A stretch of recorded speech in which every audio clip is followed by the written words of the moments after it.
எப்படி அம்மா வீட்டில் தூங்கின்னு இருக்கிற மாதிரி ஹாயா தூங்கினுங்கிறா பாரு. இந்த வரேன் இரு.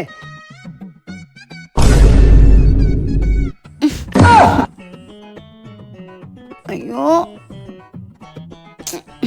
ஐயோ சே, என்னத்தா தூங்கும்போது மேலெல்லாமா போடுறீங்க?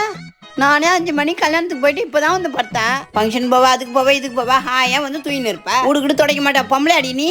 எப்போதும் எல்லா வேலையும் நம்ம தான் செய்வோம். இன்னைக்கு ஒரு நாள் வேலை செஞ்சுட்டுன்னு ஓவராக பேசுகிறாங்க. ஐயோ அம்மா. ஆ அங்கே என்னம்மா சத்தம்? தூங்கும்போது டிஸ்டர்ப் பண்ணுங்கிறீங்க? இல்லை இல்லை ஒன்றும் இல்லைம்மா, நீ தூங்குமா, பொறுமையாக வேலை செய்யுங்க. அம்மா பொறுமையாகவே வேலை செய்கிறோம்மா. சரியா தூக்கம் இல்லாதனால தலைவலி தாங்க முடியல. என்னத்தா மூஞ்சில் விட்டு எறிறீங்க துணியெல்லாம்? பகலில் தூங்கினா அப்படி தாண்டி போடுவேன். உடம்பு சரியில்லைனா கூட இந்த வீட்டில் செத்த நேரம் உட்கார முடியாது. உனக்கு உடம்பு சரியில்லைனா இவ்வளோ துணி நான் துவைக்கணுமா? போய் துணி துவைக்க போடி. இவங்களுக்கு அப்படியே தாளார மனசு, அப்படியே துணி துவைச்சிட்டாலும் என்ன முணுமுணுத்துன்னு போறா?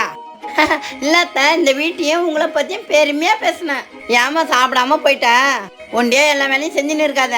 எல்லா துணியும் எடுத்துனுவா, அம்மா துவைச்சு தரம்மா. ஆ சரிம்மா. என் பொண்ணு ஒரு வேலையும் செய்யக்கூடாது, அம்மாவால் தாங்க முடியாதும்மா. நமக்கு உடம்பு சரியில்லைன்னா ஒரு நாள் நம்ம துணி துவைச்சு போட மாட்டாங்க. இவங்க மகளுக்குன்னா ஃபோன் அடித்து துணிலாம் எடுத்துன்னு வாங்குவாங்க. இவங்க ஏன் தான் இப்படி பண்ணுறாங்கன்னு தெரியல.